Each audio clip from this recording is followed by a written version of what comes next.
Sword of the Seven Suns by Gardner F. Fox. Originally published in Planet Stories, Spring 1947. Read by Jon Gill.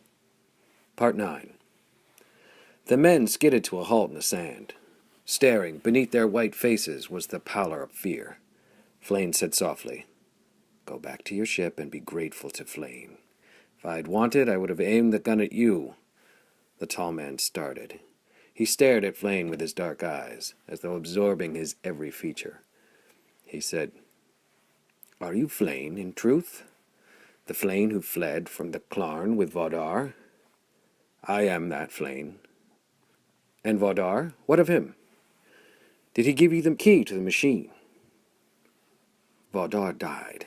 He said the key was lost, which we knew, but he also said it was not what we think it is, that key. I am searching for that key even now. If I do not find it, the Darksiders will overrun Mornal. I am Overlord of Mornal. My name is Hearth." A flame leapt inside Flane, for he thought of the girl with hair like dancing fire, red as the desert sunset.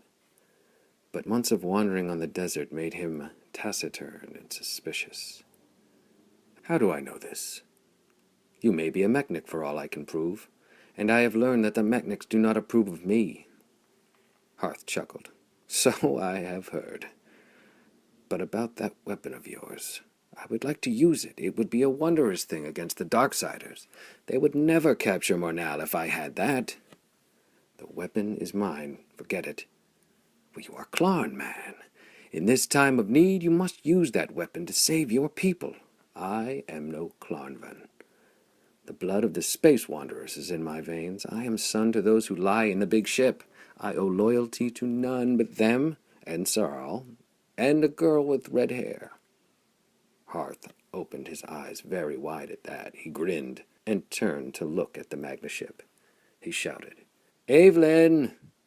Flane backed against Sarl, ready for attack from the ship.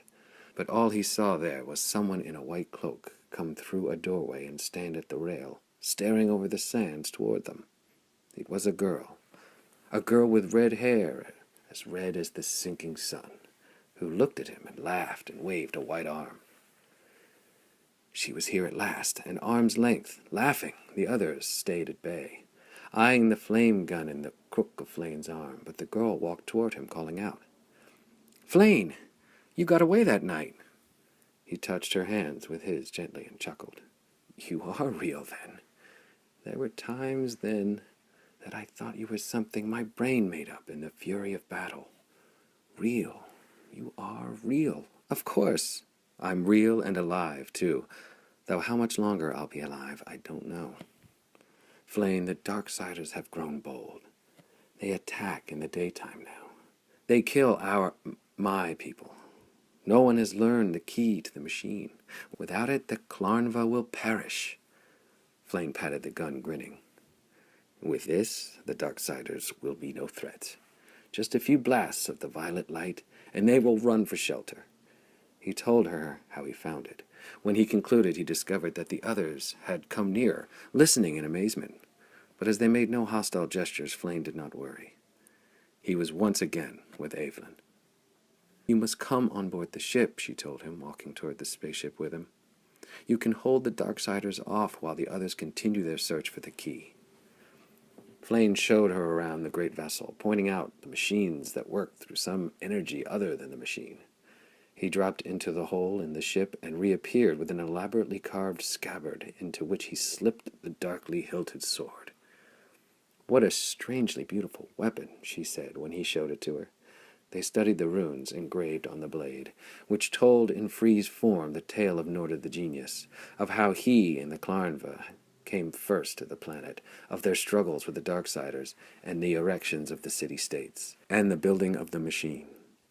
With a long fingernail, Evelyn traced the outlines of the tiny forms on the blade.